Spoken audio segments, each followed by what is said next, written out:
자, 이번 시간에는 우리 페이지 85페이지에 시잘부 6번입니다. 우리 도시개발법에서 100% 나오는 거예요. 얘는 안 나올 수가 없어. 무조건 나오고 정비법에서도 나오고요. 주택법에서도 조합이 나오기 때문에 한번 정리를 얘를 잘 해두고 난 다음에 세 가지 한꺼번에 비교해 두면 좀 오래 갑니다.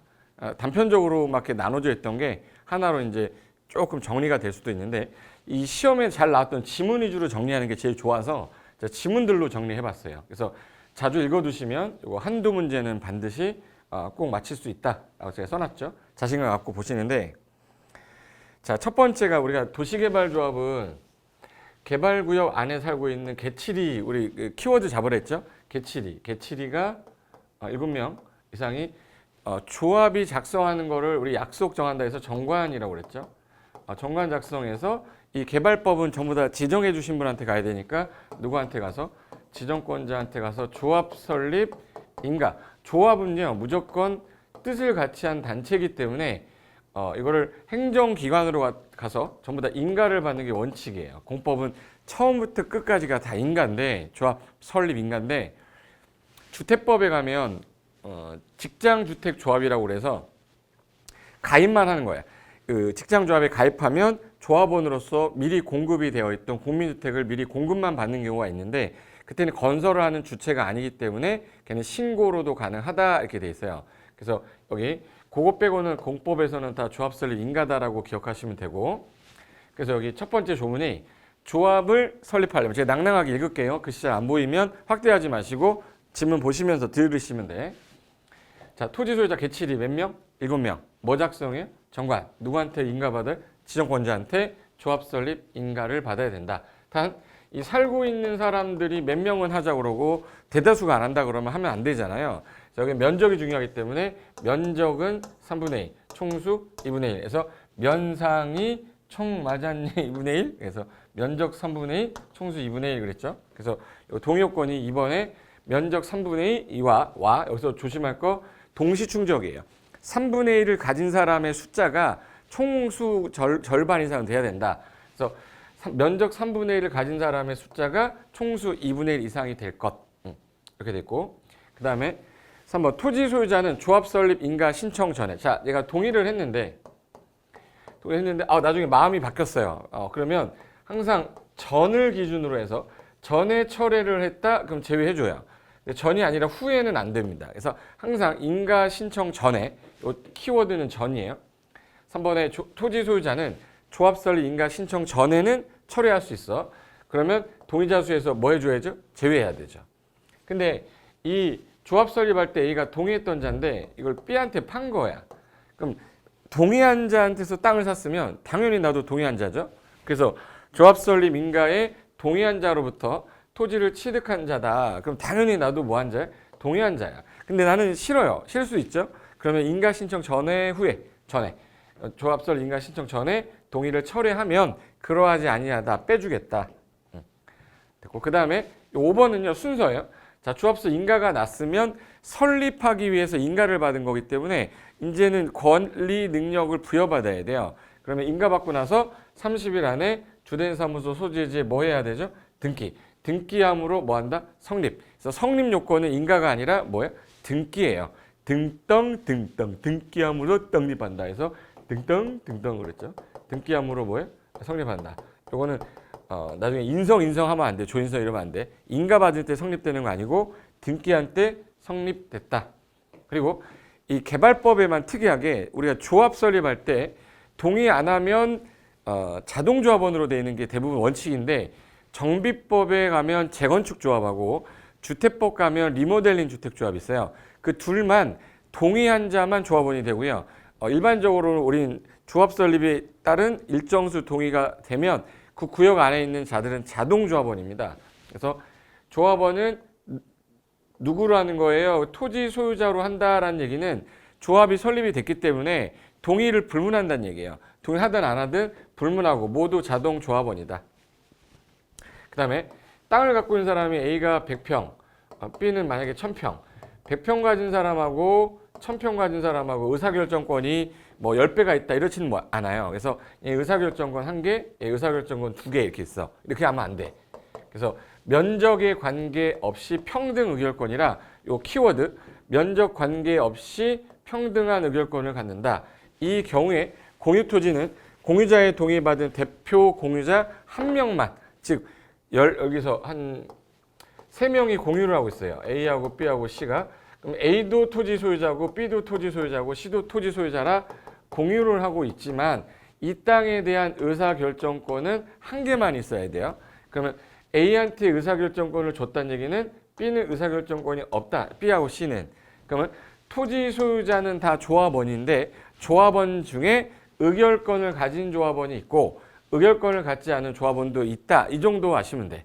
그래서 의결권 가진 사람이 조합원이 50명 이상이면 다 모이기가 쉽지 않으면 대의원에 구성할 수 있다. 이렇게 됐어요. 그래서 50인 이상이란 단어 앞에 의결권을 가진이란 말은 이런 애를 말하는 겁니다.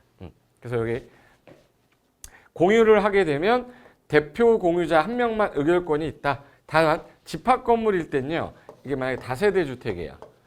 다세대 주택인데 이 토지 공유하고 있거든요. A, B, C, D, E, F가 6명이. 근데 이거는 얘가 따로 갖고 있고 얘가 따로 갖고 다 각각 따로 갖고 있는 건데 땅만 공유하고 있는 형태가 된 거라서 이 공유자더라도 이 구분 소유자별로 각각 의결권이 있다. 그래서 구분 소유자별로 있다. 이렇게 돼 있어요. 구분 소유자별로. 대표 공유자 아니다. 집합 건물일 때는. 그 다음에 8번. 조합의 임원으로 선임됐었던 사람인데 공법에서 이 선임됐던 임원이었던 어떤 이사나 감사가 중간에 어떤 병에 걸렸거나 어떤 결격사유에 해당됐어요. 맨 처음에 멀쩡한 애인 줄 알았는데 비만 오면 이상해지는 애 있어요. 피한자, 후견이 뭐 이런 사람들, 한정치산자 이런 옛날. 그러면 이 사람들한테는 그 해당된 날부터 즉시 자격 상실을 시켜야 되는데 이 도시개발법만 다음 날로 돼 있어요.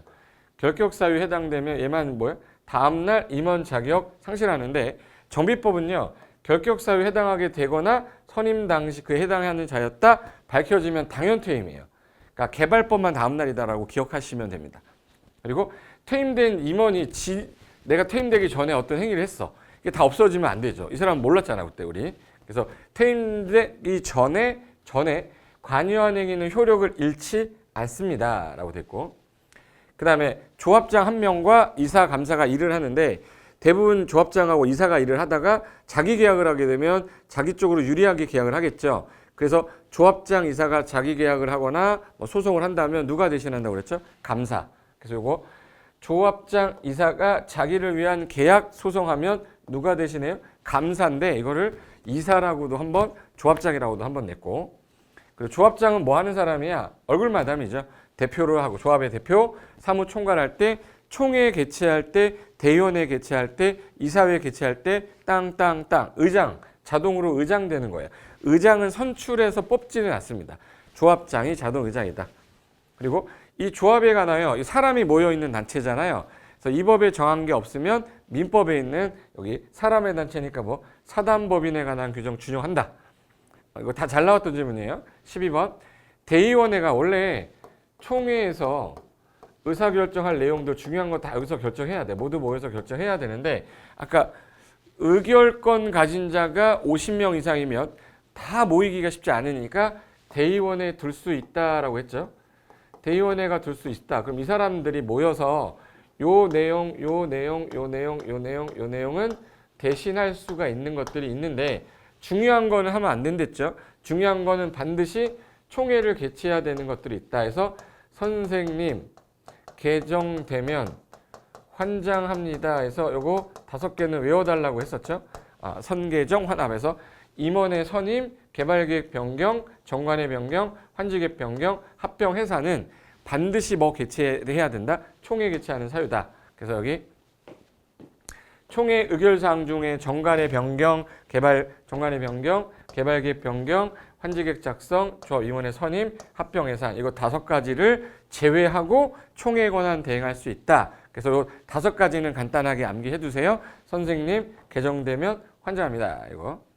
그리고 아까 앞에 단서가 의결권을 가진 조합원 수 이게 의결권 없는 애도 있으니까 그래서 50인 이상이면 총회가 하는 일을 대신하기 위해서 대의원회를 두어야 한다가 아니라 둘 수 있다로 되어 있고요. 정비법은 100명 이상이면 무조건 두라고 돼 있어요. 조합원이 100명 이상이면 두어야 한다. 그거 하나 조심하시면 되고 두 개 비교했습니다. 그래서 이 파트 되게 중요한 파트였고요. 그럼 두 개를 간단하게 비교해 보자면, 자, 도시개발조합도 조합원들이 모여서 법인 설립한 거고요. 얘는 누가 모인 거냐면 토지를 갖고 있는 소유자들이 모여서 조합 설립을 한 거고, 여기는 정비사업인데 오타 났네. 네, 정비사업이죠.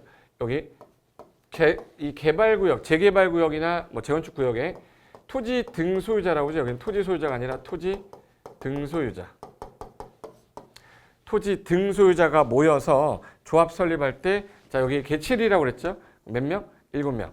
7명이 모여서 면적 3분의 2, 총수 2분의 1 동의 얻어서 정관 작성해서 인가받아라. 근데 여기도 마찬가지인데, 여기는 토지 등소유자가 먼저 추진위원회를 구성하게 돼 있어요. 추진위원회 몇 글자예요? 5글자니까 몇 명? 5명. 추진위원회 구성하고 이 법은 다 시장군수 등한테 승인을 받아 구성이 되면 얘네들이 모여서 조합 설립하기 위한 정관과 동의 얻어서 인가받으면 조합설 인가가 난다. 근데 임원을 뽑았는데 결격사유 해당이 되면 개발법은 아까 다음날 이랬잖아요. 정비법은 다 즉시. 그리고 제가 조합 설립에 동의 안 해도 다 자동조합원이에요. 조합 설립이 되면. 그래서 이 개발조합은 자동조합원, 재개발조합도 자동조합원인데 재건축의 경우는 수용이 안 되기 때문에 동의한 자만 조합원 되고 안 한 자한테는 매도 청구한다고 그랬어요. 그래서 여기 조합원이 안 되는 경우 있다. 조합 동의 안 한 자. 그리고 도시개발조합이든 정비사업조합이든 둘 다 법인이기 때문에 이 법이 정한 바가 없으면 민법의 사단법인에 관한 규정 준용하고요. 총회는 무조건 두어야 되는 최고 의결기구인데 개발법은 아까 의결권 가진 자 50명 이상일 때 둘 수 있다고 그랬잖아요. 여기는 100명 이상이면 무조건 두어라. 단 100명 이상일 때 10% 이상으로 구성하는데 그 10%가 너무 많아서 100명을 넘으면 그 100명에서 10% 사이에서 구성할 수 있다 이렇게 됐어요. 그럼 이게 문제가 어떤 형태로 나오냐 볼까요? 자, 여기 요거 하기 전에 밑에 도시개발 조합 관련돼서 요거 설명 좀 한번 보여주고 갈게요. 자, 확대 한번 해볼까요? 자, 도시개발 조합 그러면 아까 개발구역 안에 있는 개칠이 몇 명? 7명. 뭐 작성해요? 정관. 뭐 얻어야 돼요? 동의. 면적 3분의 2, 총수 2분의 1. 동시에 얻어라. 그리고 나서 설립에 따른 뭘 받아야 되죠? 인가. 이 법은 다 누구한테? 지정권자. 인가 받고 나서 30일 안에 주된 사무소 소재지에 뭐 해야 돼요? 등기. 등기해야 성립한다. 그래서 등기함으로 성립한다. 등등. 그리고 여기 동의 안 한 애 있어요. 동의 안 한 애들을 나가라고 하지 않고 수용도 안 돼. 그래서 자동조합원입니다. 그리고 미성년자도 토지 소유자입니까? 네. 아까 조합원은 누구로 한다고 그랬죠? 토지 소유자. 토지 소유자니까 자동조합원 되죠? 근데 얘네를 갖다가 업무를 하는 임원으로 뽑을 수는 없잖아. 결격사유야. 그래서 조합원은 됐는데 임원이 안 돼요. 즉 임원의 결격사유는 있지만 조합원은 결격사유가 없어요. 그냥 토지 소유자면 조합원 되는 거야. 근데 임원은 결격사유가 있다라는 거. 결격사유. 만약에 지문에서 뭐 그래서 파산 선고를 받고 집행유예 기간에 있는 자는 조합원이 되지 못한다. 이런 말은 있을 수가 없는 게 조합원은 결격사유가 없어요. 다 임원이 되지 못한다는데 조합원이 되지 못한다로 여지껏 시험에서는 꼬셨다. 그렇게 기억하시고 그 오른쪽에 바로 옆에 있는 거 한번 볼게요. 핵심 키워드만 잡아놓은 건데 자, 개발구역에 아까 개칠이 7명, 뭐 작성, 정관, 누구, 지정권자, 뭐 받아요? 인가, 면적 3분의 2, 총수 2분의 1, 동시에 얻어라. 등기함으로 뭐 한다? 성립. 법인인데 이 법 없으면 민법의 사단법인 준용한다. 조합원은 토지 소유자인데 동의 안 해도 자동조합원이고 조합원은 미성년자도 가능하지만 임원은 될 수가 없다. 그리고 임원은 제가 육사 출신인 건 아시죠? 제가 육사 출신, 6학년 4반 반장이었거든요. 근데 제가 6학년 8반 가서 반장하고 있으면 돼요? 안 되지. 그러니까 장이 다른 데 가서 또 장을 할 수는 없잖아. 그래서 이걸 다른 임원이 다른 조합 가가지고 임원 직원 하면 안 되죠. 겸직 금지. 그리고 경비 부담이라는 건 조합원이 돈 내야 돼요. 조합원이 돈 내야 되는데 안 내면은 미납하면 연체료 부과하고 그래도 안 내면 강제 징수해야 되는데 조합은 강제 징수 권한이 없어. 그럼 특도 시군구한테 징수 위탁하는데 네 글자니까 수수료 몇 프로? 4%. 4%에 해당하는 금액을 수수료를 지급해야 된다. 그래서 옛날에 기출문제로 총 금액이 징수할 금액이 50억이다. 50억이면 수수료는 얼마예요? 그러면 4%랬죠. 5, 4, 20이니까 몇 억이에요? 2억. 2억 찾는 거를 문제로 냈었어요. 그래서 요거 관련된 건데 한번 문제 풀어보겠습니다.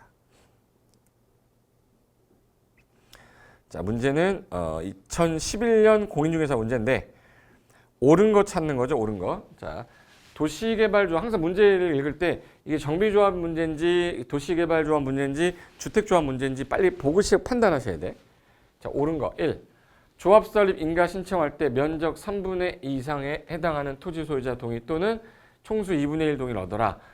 여기서 제가 아까 면적 3분의 1을 가진 사람의 숫자가 2분의 1이 돼야 되니까 또는이 아니라 동시 충족이 됐죠. 면적 3분의 2와 그들이 갖고 있는 그 3분의 1을 가지는 그 사람의 숫자가 2분의 1을 넘어야지. 틀렸네. 그리고 조합 설립 인가에 동의한 자인데 토지를 취득했어. 동의한 사람한테 샀으면 나는 다 자동 동의한 자예요. 단 전에 처리하랬어, 후에 처리하랬어요? 전에. 인가 신청 전에 동의를 처리할 수는 있다죠. 없다가 아니라. 동의 처리하면 동의자 수에서 제외한다. 그리고 조합원은 보유 토지 면적에 비례하여 의결권 갖는 거 아니죠. 면적에 상관없이 평등 의결권이라고 그랬어요. 틀렸고. 대의원에는 개발계획 변경에 관한 총회 권한 대행할 수 있다. 선생님, 개정되면 환장합니다 할 때 개가 뭐였죠? 개발계획은 반드시 뭐 개최하는 거야? 이거는 반드시 총회 개최하는 거라서 대의원회가 권한 대행할 수가 없다. 됐고. 조합의 감사. 자, 조합장, 이사, 감사 다 어디서 뽑냐면 토지 소유자 중에서 뽑는 거죠. 그 중에 선임하는 거잖아. 그럼 감사도 누구여야 돼? 토지 소유자. 개발구역의 토지 소유자이어야 한다. 깔끔하잖아요. 그래서 정답은 5번이 되겠습니다. 그래서 이런 유형의 문제였고요. 네. 그 다음에 두 번째 문제 한번 더 볼까요? 자, 87페이지에 요거는 2020년이니까 재작년 문제네요. 설명으로 옳은 것 찾아라. 이것도 똑같은 유형이에요. 도시개발 조합에 관한 설명, 옳은 거, 틀린 거 4개. 그러니까 얘는 지문들이 많이 나오기 때문에 아까 봤던 그 지문만 좀 달달해도 한 문제 그냥 맞추는 경우 꼭 있으니까 버리시면 안 돼. 자, 개발구역의 토지 소유자가 미성년자입니다. 자, 조합원이 될 수가 없나? 뭐가 될 수 없는 거예요? 임원이 될 수 없는 거지. 조합원은 결격 사유가 없어요. 될 수 없다가 아니라 될 수 있죠. 그리고 2번, 조합원은 토지 면적에 관계없이 아까 무슨 의결권? 평등 의결권 같죠? 공유 토지의 경우는 공유자별로 의결권이 있다. 자, 아까 제가 요 땅을 A하고 B하고 C가 공유하면 의결권이 각각 있다고 그랬어요. 대표자 한 명이 됐어요. 대표자 한 명이 있댔지. 공유자별로가 아니라 대표 공유자 한 명만 있다 그래야지. 틀렸네. 3번. 조합은 전부를 환지 방식으로 하면 니들이 다 나갔다 다 들어오려면 니들이 해라. 토지 소유자 니들이 하거나 조합 설립해라. 그래서 전부를 환지 방식으로 할 때는 개발사업 시행자 될 수 있죠. 토지 소유자나 조합하는 거니까. 그래서 답은 3번이 되겠네. 4번. 조합 설립 인가를 신청하려면 인가 신청할 때 면적 2분의 1, 총수 3분의 1 바뀌었죠. 면상이 총마전 2분의 1이라고 그랬지. 틀렸고. 5번. 이거 22년이면 작년 문제, 재작년 문제인데도 아직도 내고 있어요. 동의요건. 5. 토지 소유자가 조합 설립 인가 신청에 동의했습니다. 네, 이후에 인가 신청 전에 처리하면 빼야 되죠. 전에 처리하였더라도 동의자 수에 포함한다 이러면 안 되고 철회를 하면 토지 소유자 동의자 수에서 뭐 한다? 제외한다 이래야지. 제외. 그래서 답은 3번만 맞고 다 틀렸습니다. 근데 얘네 지문이 또 나올 때 맞게 틀리게 자꾸 변형이 돼서 지문 하나하나 제가 다 본 겁니다. 자, 그 다음에 2009년도하고 2018년도 나왔던 문제 거의 유사한데 최근 문제로 개정했어 제가. 요거 보시면 조합설 인가 신청을 위한 동의에 관한 설명이다. 틀린 거 찾아라. 1. 조합 설립 인가할 때 동의요건 면상이 면적 3분의 2, 총 2분의 1 맞죠? 동의받아야 한다. 여기서 토지 소유자 와니까 얘는 제대로 써놨네. 2번. 동의자 수 산정 방법에서 토지 소유권 공유하는 자가 만약에 집합건물법에 따른 구분 소유자, 아까 다세대 주택이면 땅은 공유하고 있지만 각각 있댔죠. 구분 소유자들 각각을 토지 소유자 한 명으로 보는 게 아니라 토지 한 명이 아니라 각각이 한 명이죠. 대표 공유자가 아니에요. 각각을 한 명으로 잠깐만. 각각을 한 명으로 본다라고 할 때, 여기 보세요. 동의자수 산정 방법이니까 구분 소유자 각각이 한 명이죠. 그러면 다세대 주택이면 6명이 있었어. 그럼 6명이 되는 거니까 이건 맞는 거네. 대표 공유자가 아니니까. 그래서 구분 소유자인 경우 각각이 한 명이 토지 소유자죠. 맞고. 조합 설립 인가를 신청하기 위해 동의를 했는데 내가 동의했어요. 그럼 인가 전에는 철회할 수 있다. 동의 의사를 처리할 수 없다가 아니라 있다죠. 전에는 가능해요. 답 3번 틀렸네. 4번. 조합 설립 인가를 신청하기 위한 동의할 때 면적에 국공유지가 포함된다. 잘 보세요. 동의를 얻을 때 사유지도 있고 사유지 있고 국유지 있고 공유지 있으면 사유지 먼저 얻고 나중에 국공유지 얻으라 했죠. 국공유지는 포함돼야 된다는 얘기죠. 포함. 그래서 우리 국제대는 개포동에 있다고 그랬는데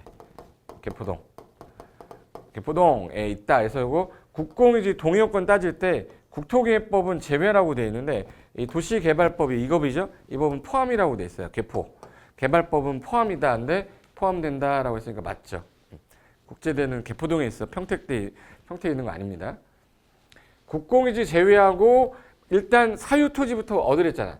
사유 면적 토지 소유자의 동의요건 이상으로 받은 후에 그래도 조금 미달된다. 법적 동의요건이 미달이 된다면 그때는 국공유지 관리청의 동의 얻어야죠. 맞죠? 그래서 틀린 거는 3번이 되겠네. 됐고. 그 다음에 2010년, 2016년, 2018년에 나왔던 유사 문제들 지금 다 모아놓은 건데 이게 틀린 거 찾는 거죠. 이것도.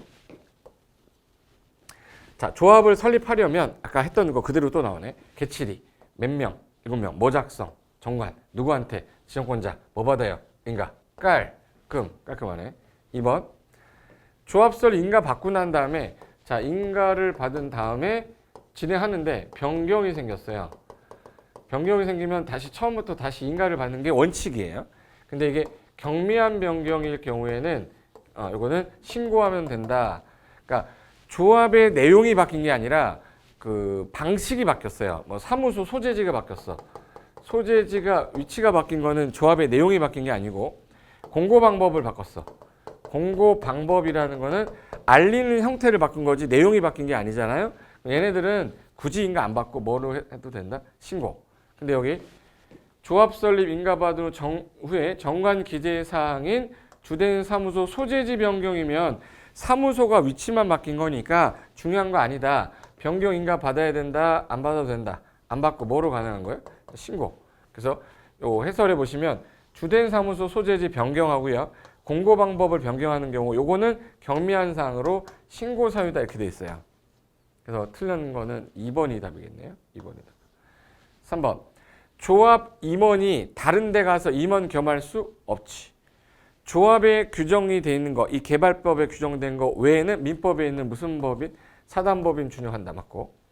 조합인 시행자가 처분을 했어요. 그 이의가 있으면 행정심판 제기할 수 있죠. 행정심판. 이게 처분한 사람이 행정청이면 그 윗사람한테 하는 걸 행정심판이라고 하는데 비행정청은 윗사람이 없어서 그 사람을 뭐 한 자? 지정한 자. 그럼 조합인 시행자가 처분한 거에 윗사람이 없으니까 누구한테 하면 돼요? 지정권자. 지정권자에게 행정심판 제기할 수 있다. 이것도 같이 알고 계세요? 제기할 수 있는데 누구한테 하는 건데 직근상금 행정기관인데 조합은 비행정청이라 행정 위층 위에 없어요. 그럼 그 사람을 하라고 지정한 지정권자한테 해라. 그래서 맞죠. 그래서 틀린 거는 2번이 답이 되겠습니다. 됐고. 자, 그 다음에 여기 요 페이지가 88페이지 요 페이지가 우리 공법에서 나오는 자, 확대해 볼까요? 공법에서 나오는 조합이 총 3개가 있는데 그 3개 중에서 오늘 한 개, 지금 방금 한 개 도시개발조합 개칠이 몇 명? 7명. 뭐 해야 돼요? 등기함으로 성립한다. 맞죠? 정비조합은 추진위원회 5글자 몇 명? 5명이 모여서 추진위원회 구성해서 승인이 되면 조합 설립 뭘 받아야 돼? 인가. 인가 받고 등기하면 성립. 똑같죠? 근데 주택조합은요. 등기 안 해요. 얘는 그냥 단순 조합으로 하는 거라서 이 2개 조합은 성격이 똑같은데 얘는 등기를 안 한다. 법인이 아니에요. 법인격이 아니에요. 그리고 방금 전에 도시개발조합은 면적 3분의 2, 총수 2분의 1. 동의 어때? 여기는 동의 안 해도 모두 다 토지 소유자가 자동 조합원이라고 했죠. 근데 내용이 거의 유사한 내용은 인가받고 30일 내 등기함으로 성립한다. 동의 안 해도 자동 조합원이 원칙이지만 아까 재건축 있죠. 재건축은 수용이 안 돼서 재건축하고 리모델링은 동의 안 하면 무슨 청구 때려요?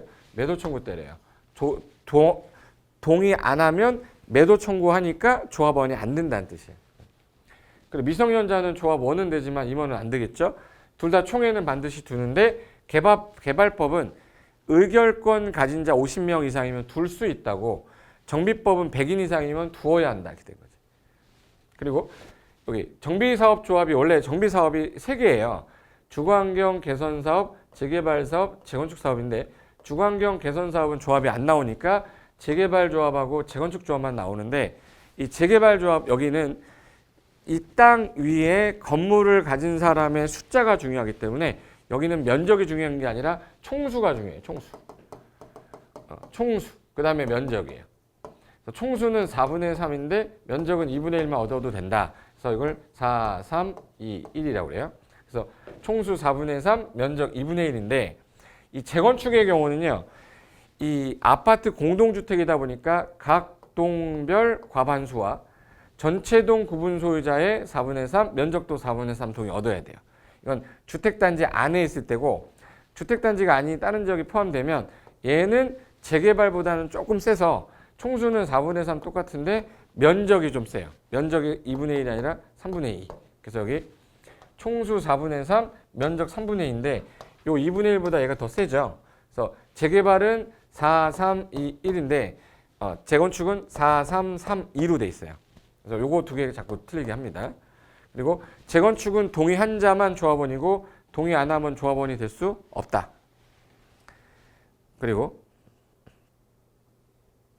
제가 아까 주택조합은 지역주택조합, 직장주택조합, 리모델링 조합 있는데 요 재건축 조합하고 리모델링은 동의한 자만, 동의 안 하면 조합은 안 된댔죠. 그리고 조합 설립 다 인가받는 건데 요 직장주택조합이 공급만 받는 경우에는 뭐로 가능하댔죠? 신고. 그럼 얘 빼고는 다 인가받는다가 이제 되니까 외울 필요가 없죠. 건설하려면 당연히 뭐 받아야 돼요? 인가다. 공급받기 위한 경우는 신고. 무슨 조합이? 직장조합이. 이걸 건인 직공신해서 이 단어 하나 기억해 두시면 한 문제 맞는 경우도 있어요.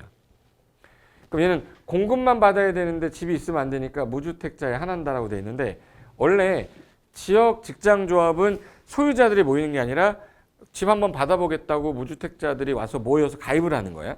근데 있어도 되는데 작은 거 가진 사람도 가입할 수 있게 해주겠다. 그래서 무주택 세대주이거나 85 이하의 한 채를 가진 사람도 가입은 가능한데 직장조합에서 공급만 받는다는 거야 지금. 집이 있는 애가 또 받으면 안 되죠. 그래서 공급받기 한 조합의 경우는 무주택자 한한다가 되게 잘 나와요. 그 리모델링은 기존에 있는 소유자들이 모여서 나갔다가 리모델링하고 들어오는 거잖아요. 얘는 누가 모여야 돼? 소유자가, 공동주택의 소유자가 모여야 돼. 대신에 요 리모델링 하려면 이 동에 각 동별 과반수 얻어야 돼. 똑같이 얘도 과반수죠.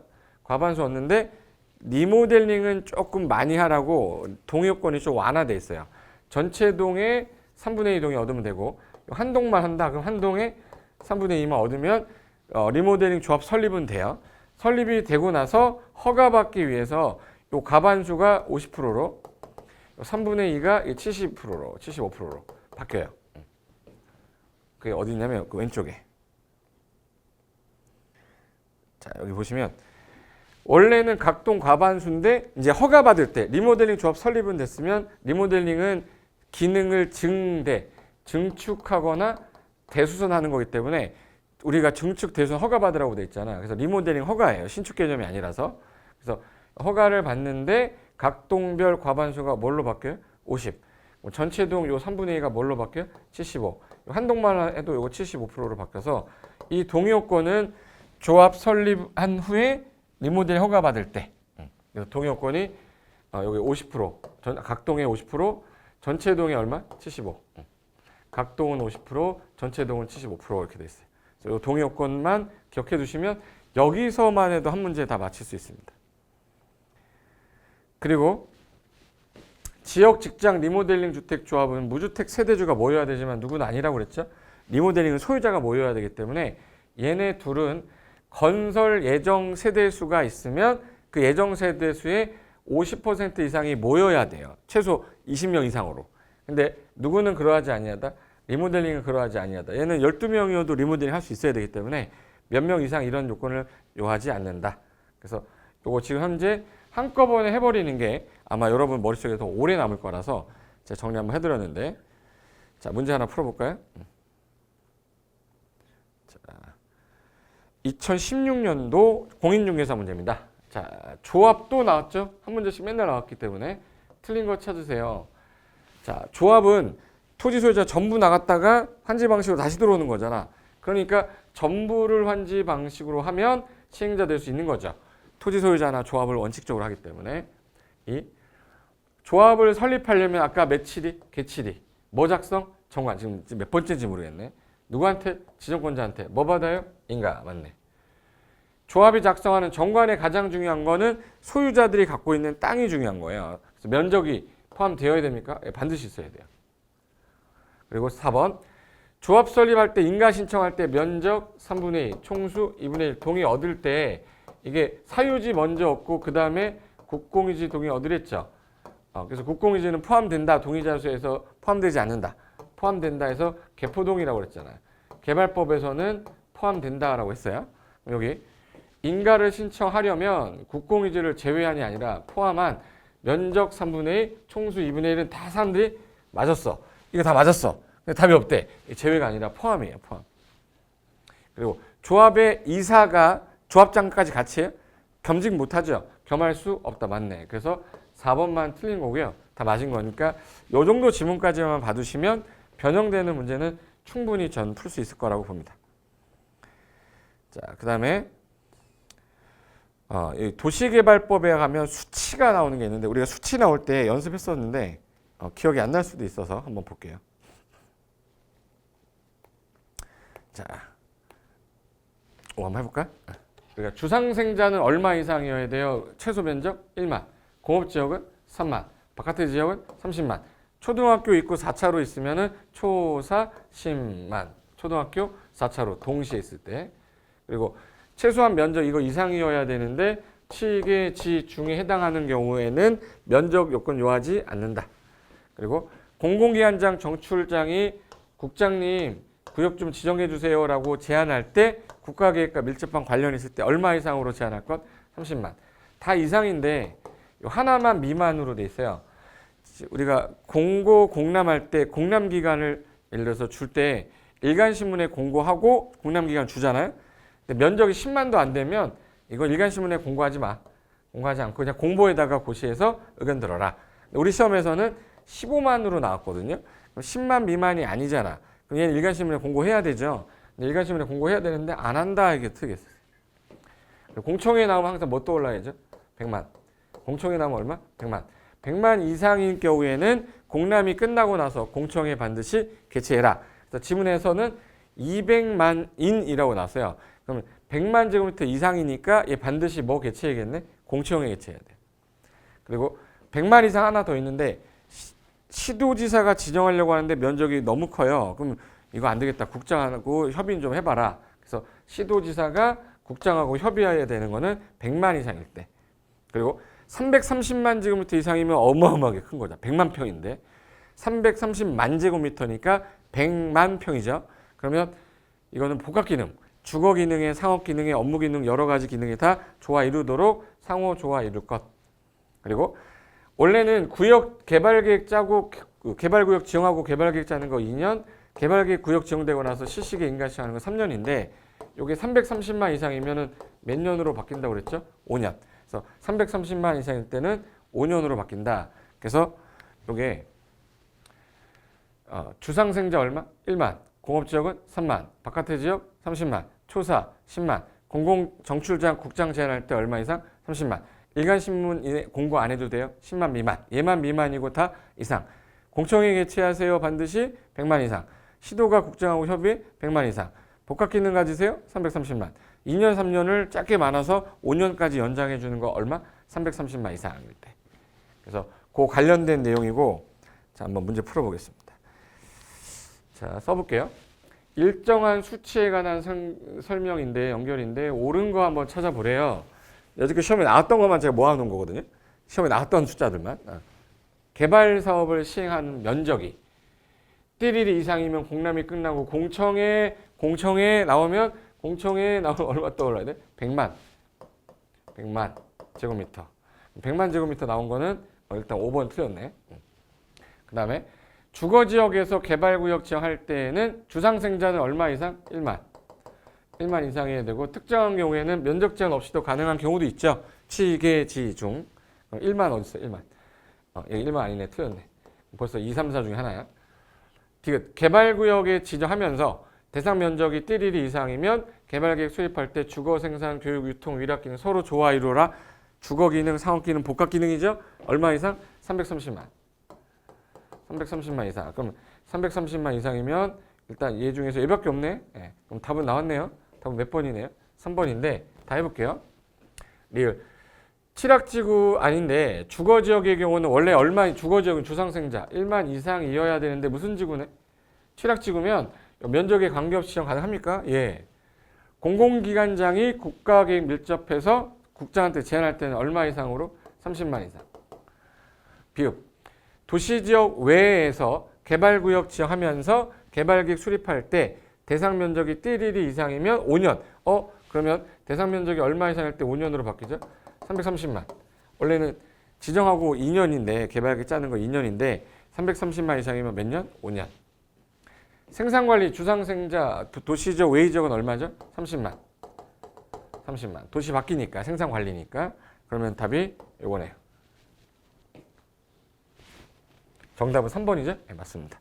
자, 정답 3번이고. 자, 이렇게 해서 도시개발법 관련된 내용은 끝났는데 지금 이제 챕터 5에 가시면 이제 정비법이에요.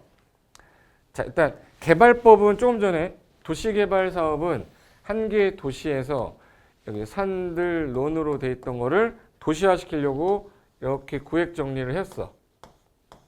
이렇게 구획 정리를 해서 얘를 도시화돼서 이걸 분양해 버렸거나 돌려준 거예요.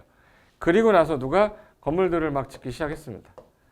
그 땅에서 건물을 막 지었는데 이게 30년에서 40년 정도 지나니까 노후화되기 시작하면서 이 건물들이 밀집되어 있는데 하나만 철거하고 새로 지면 의미가 없어서 기반시설이 이게 잘 돼 있냐 아니면 열악하냐 극히 열악하냐에 따라 사업을 세 가지로 나눠서 저기 달동네 못 살아 기반시설 극히 열악해 과도하게 밀집되어 있어 이건 시에서 알아서 밀어주겠다. 그걸 뭐라고 그랬죠?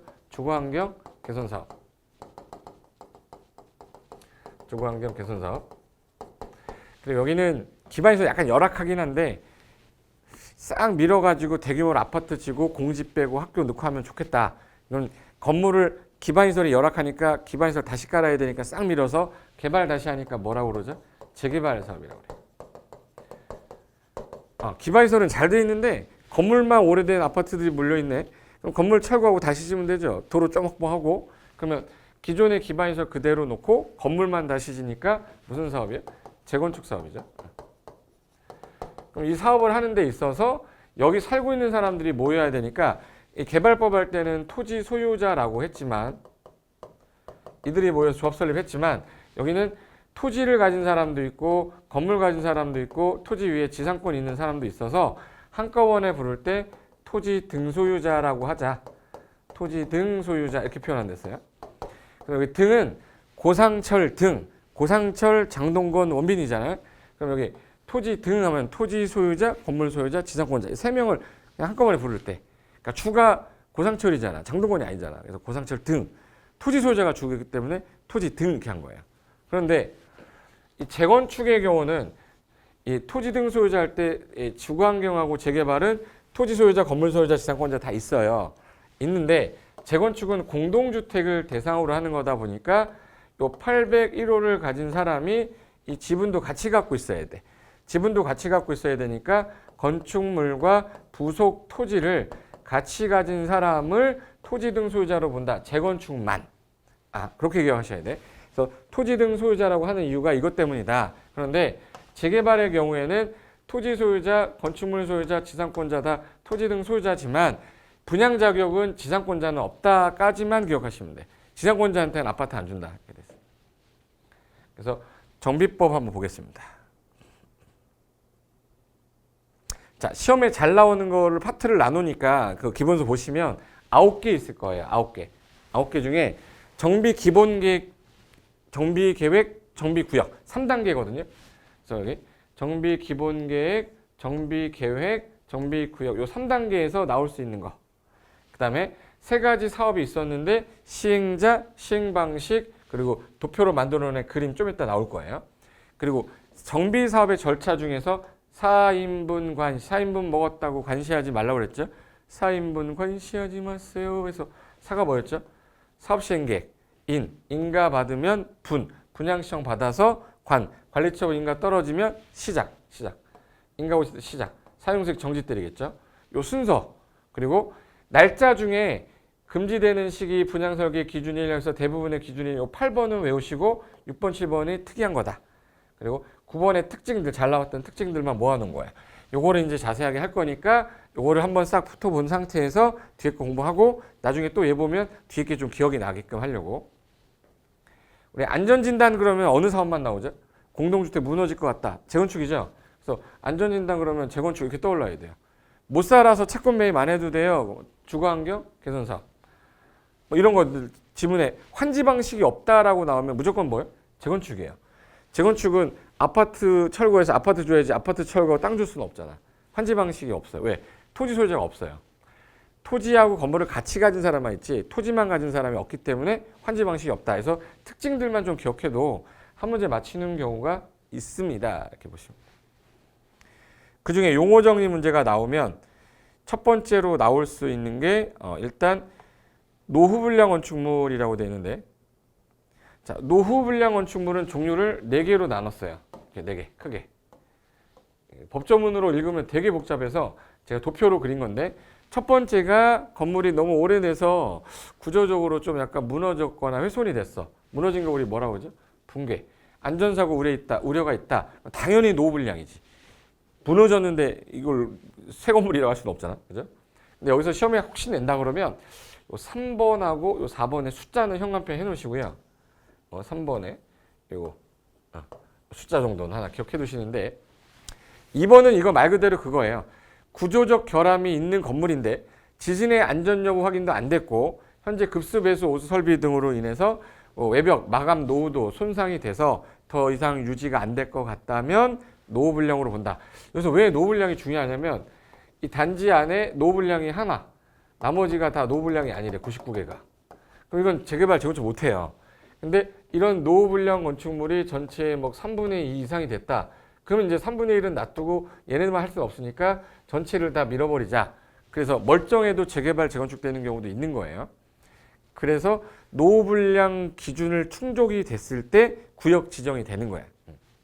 근데 여기서 3번에 주거환경이 불량한 곳인데 지금 애매한 곳이에요. 이게 가로등도 막 그냥 막 깨져 있는 이런 동네인데 건물을 새로 지었을 때 효용 증가가 예상이 되는데 조례가 정하는 것으로 1번에 해당되거나 2번에 해당되거나 3번에 해당되거나 이게 다 맞아야지만 돼요. 1, 2, 3 중에 하나 해당될 때 대지분할 제한 면적이 미달이 되거나 도시공객 시설을 설치해도 더 이상 효용 증가가 없을 것 같아. 그러면 노후불량 건축물로 보겠다. 공장 매연 소음이 있어서 주변에 위에 초래할 우려가 있는 지역의 건축물인데 걔가 효용의 증가 예상되고 그 지역이 불량한 곳이어야 돼요. 딸랑 요 세 지문만 나오면 틀린 겁니다. 이 앞에 단서가 있어야 돼요. 근데 3번은 준공일 기준으로 40년까지 사용하기 위한 개보수 비용. 만약에 얘가 지금 35년이 됐대요. 우리나라 콘크리트 내구연한이 40년입니다. 그럼 몇 년 남은 거죠? 40년이면 5년 남았죠. 이 5년이라는 기간 동안 개보수 뜯어 고치는 거. 개보수 비용이 20억. 근데 철거하고 신축하는데 18억. 개보수하는 거보다는 신축하는 게 낫겠네. 그럼 노후불량으로 보겠다는 거예요. 그래서 40년까지 개보수하는 비용이 신축 비용보다 얘가 더 커. 그럼 노후불량으로 보겠다. 그때 기준이 40년이에요.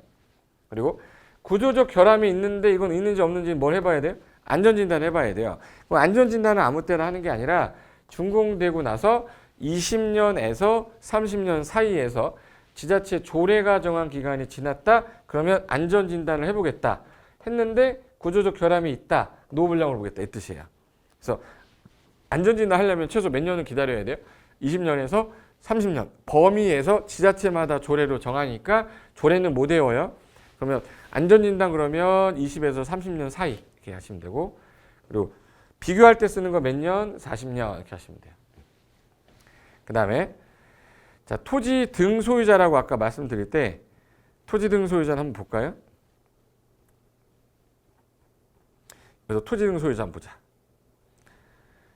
제가 주거환경 개선하고 재개발은 구역 안에 들어있는 토지 소유자, 건축물 소유자, 지상권자 3명을 줄여서 토지 등 소유자라 하는데, 재건축은 아파트 안에 있는 사람들이라 요 사람이 요거에 대한 지분도 갖고 있어요. 그러면 건축물 및 그 부속 토지를 가진 소유자, 그 사람만 토지 등 소유자로 보는 거예요. 그래서 재건축에서는 지상권자란 말이 나올 리가 없는 거지. 토지 소유자 이런 말이 안 나와. 그러니까 환지 방식이 있을 수가 없는 거죠. 그래서 단지 안에, 정비구역 안에 있는 사람들을 이렇게 구분한다. 그래서 법조문에 이렇게 써 있어요. 토지 등 소유자란 1번의 주거환경하고 재개발의 경우는 토지 소유자, 건축물 소유자, 지상권자. 단 재개발에서는 지상권자는 분양 자격은 없어. 조합원은 되지만. 재건축의 경우에는 정비구역 안에 위치한 건축물 및 부속 토지의 소유자 이렇게 해야 돼요. 요거는 좀 잘 나오니까, 잘 나왔으니까. 그 다음에 정비사업 전문관리업자는 뭐냐면 여기 조합원들이 토지 소유자들이란 말이에요. 토지 등 소유자들이 모여서 사업을 하는데 잘 모르잖아. 정비사업 절차도 잘 모르고. 그래서 정비사업을 전문으로 하는 관리업자를 선정해서 얘가 우리 업무를 하는 데 있어서 도와주는 거야. 도우미, 헬퍼야, 헬퍼. 도와주는 거죠. 그래서 추진위원회가 지정하거나 또는 시행자로 위탁받은 자의 어떤 자문을 해주는 역할을 하는 건데, 이 등록기간이 옛날에 국토부였는데 지금은 시도지사로 바뀌었어요. 왜 그러냐면 서울에만 500개가 넘어요. 이걸 국토부에서 관리가 힘들어서 시도지사에게 해라. 단 LH하고 한국부동산은 미더 애들이죠. 미더 애들은 등록할 필요가 없겠지. 그리고 얘네들은 어떤 업무만 하냐면 대행 업무만 해요. 직접 철거를 한다거나 회계를 감사하거나 이건 안 돼. 안 되는 게 철거, 설계, 시공, 회계감사, 이걸 줄여서 철설시회라고 그래요. 이거는 단어로 좀 기억 좀 해두세요. 중국어처럼 해야 돼. 철설시회. 그래서 철거, 설계, 시공, 회계감사. 요거는 철거는 시공자가 해야지. 설계는 건축사가 해야지. 왜 정비사업 전문관리업자가 합니까?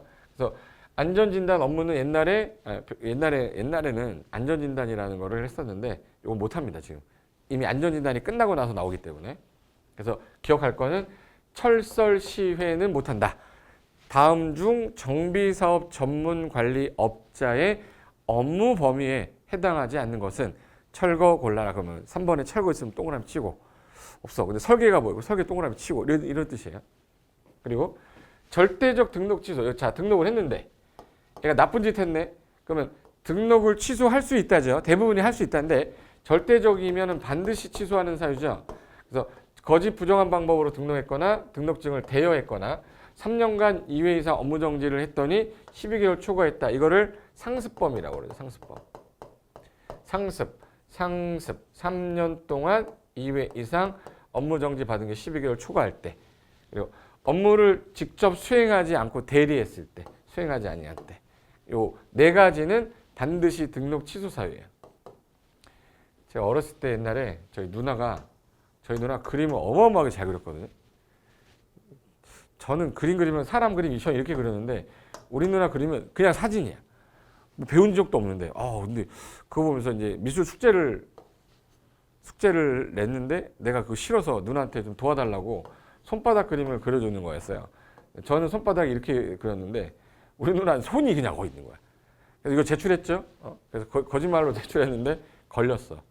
엉덩이 어마어마하게 맞았습니다. 엄마한테 거짓말했다고. 근데 그 다음에 또 했어. 상습범 된 거죠. 그래서 이거를 등록 취소 사유라고 그래. 거짓말하면 어떻게 된다고? 엉덩이 뭐? 대여 이씨. 거짓말은 뭐 한다고? 엉덩이 대여 이씨. 상습범이니까 1년에 그래도 3년에 내가 2회 이상 했어요. 초등학교 1학년 때, 3학년 때 한 번씩 해서 2회 이상. 12개월 초과해버렸지. 엄마한테 혼나가지고. 그런데 내가 한 게 아니라 대신한 거죠. 대리했을 때. 그래서 요 네 가지는 외워두시면 혹시라도 나오면 XX 되니까 거짓, 대여, 상습법, 대리.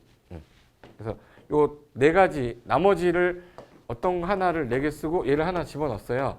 절대적 등록 취소 사유를 고르시오 그러면 4개 중에 하나 고르는 형태는 한 번 나왔어요. 그래서 한번 들어두셔도 충분히 문제 풀 수 있으니까. 자, 이번에 첫 번째 문제 한번 풀어보겠습니다. 용어 정의를 설명한 건데, 틀린 것은. 자, 일단 사업이 하나, 둘, 셋. 우리 이제 그만할게요. 제가 쓰는 거. 주거환경 개선, 재개발, 재건축. 그래서 극히열악 그러면 주거환경, 열악 그러면 재개발, 기반시설, 정비개발시설, 양호 그러면 재건축, 공동주택 그러면 재건축, 환지 방식 없다 재건축, 안전진단 그러면 재건축. 이 정도는 나와야 돼요. 근데 얘 재개발이라고 했으니까 열악할 때 나와야죠. 기반시설인 뭐하고 열악하고 노후불량 건축물이 밀집이 돼서 주거환경 개선하거나 도시환경이 들어가면서 상가 공장 재개발도 들어왔죠. 그래서 상업 공업 지역에서 도시기능이 떨어져서 확보 한번 해보겠다, 회복 한번 시켜보겠다, 상권 활성화 시켜보겠다, 도시환경 개선하는 사업을 말한다. 깔끔하네.